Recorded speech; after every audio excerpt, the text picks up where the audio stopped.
Daily. Taste the Daily.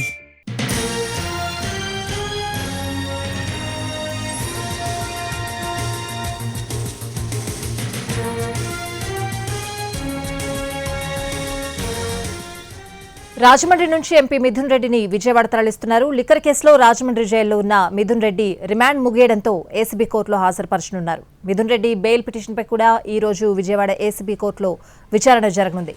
దీనిపై రాజమండ్రి నుంచి మా రిపోర్టర్ శ్రీనివాస్ మరింత సమాచారం అందిస్తారు.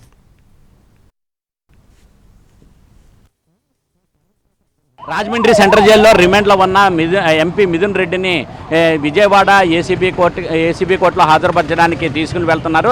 ఎస్కాట్ సిబ్బంది ఇప్పటికే రాజమండ్రి సెంట్రల్ జైలుకి చేరుకొని అక్కడి ఈయన్ని ఎస్కాట్ సిబ్బంది పోలీసులు ఇక్కడ ఎక్కించుకొని ప్రత్యేక వాహనాల్లో అక్కడిని విజయవాడ ఏసీబీ కోర్టుకి తరలిస్తున్నారు. ఇక్కడ తరలించడానికి ఇక్కడ ఇప్పుడే ఈ వాహనాలన్నీ కూడా బయలుదేరి వెళ్తడానికి బయటకు రావడం జరుగుతున్నది. అయితే ఇక్కడ చూసినట్లయితే ఇక్కడ మిథున్ రెడ్డి 48 రోజులుగా ఇక్కడ రాజమండ్రి సెంట్రల్ జైల్లోని రిమాండ్లో ఉన్నారు. అయితే ఆయన్ని మరోసారి అంటే రిమాండ్ పొడిగింపు నిమిత్తం కూడా ఇక్కడ నుంచి రాజమండ్రి సెంట్రల్ జైలు నుంచి ఏసీబీ కోర్టులో హాజరుపరచడానికి ఇక్కడ తీసుకుని వెళ్ళడం జరుగుతున్నది. ఈ రోజుతోటి ఆయన రిమాండ్ గడువు ముగియనున్నది.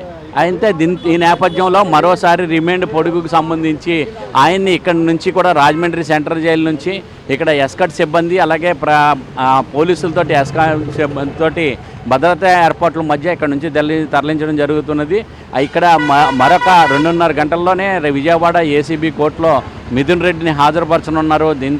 అలాగే ఈరోజు కూడా ఈ మిథున్ రెడ్డికి సంబంధించి ఏసీబీ కోర్టులోని ఆయన బెయిల్ పిటిషన్ పైన కూడా విచారణ జరగనున్నది.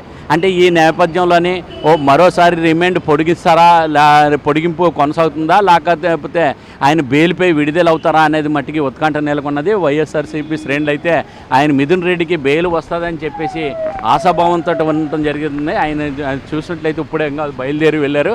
ఇక్కడ రాజమండ్రి సెంట్రల్ జైలు నుంచి ఇక్కడికి విజయవాడ ఏసీబీ కోర్టుకి ఇక మిథున్ రెడ్డిని ఎస్కాట్ సిబ్బంది తీసుకుని వెళ్ళడం జరుగుతున్నది. ఆయనకి బెయిల్ వస్తుందా లేకపోతే మరోసారి రిమాండ్ పొడిగింపు నిమిత్తం రాజమండ్రి సెంట్రల్ జైలుకి సాయంత్రం మళ్ళీ తిరిగి ఇక్కడ రాజమండ్రి సెంట్రల్ జైలుకి వస్తారా అనేది మట్టికి ఉత్కంఠ నెలకొన్నది. వైఎస్ఆర్సీపీ శ్రేణులందరూ కూడా నీకు బెయిల్ మంజూరు అవుతుంది అనేది మట్టికి ఆశాభావంతో ఉండటం జరుగుతున్నది. ఆయన గత 48 రోజులుగా రాజమండ్రి సెంట్రల్ జైల్లో రిమాండ్లో ఉండటం జరిగింది. అయితే ఇప్పుడు మధ్యలో ఉపరాష్ట్రపతి ఎన్నికల్లోని ఓటు హక్కును వినియోగించుకోవడానికి ఢిల్లీ వెళ్ళడానికి మధ్యంతర బెయిల్ మంజూరు చేయడంతో 5 రోజుల పాటు ఆయన వెళ్ళి మధ్యంతర బెయిల్ పైన వెళ్ళి మళ్ళీ నిన్న సాయంత్రమే తిరిగి రావడం జరిగింది.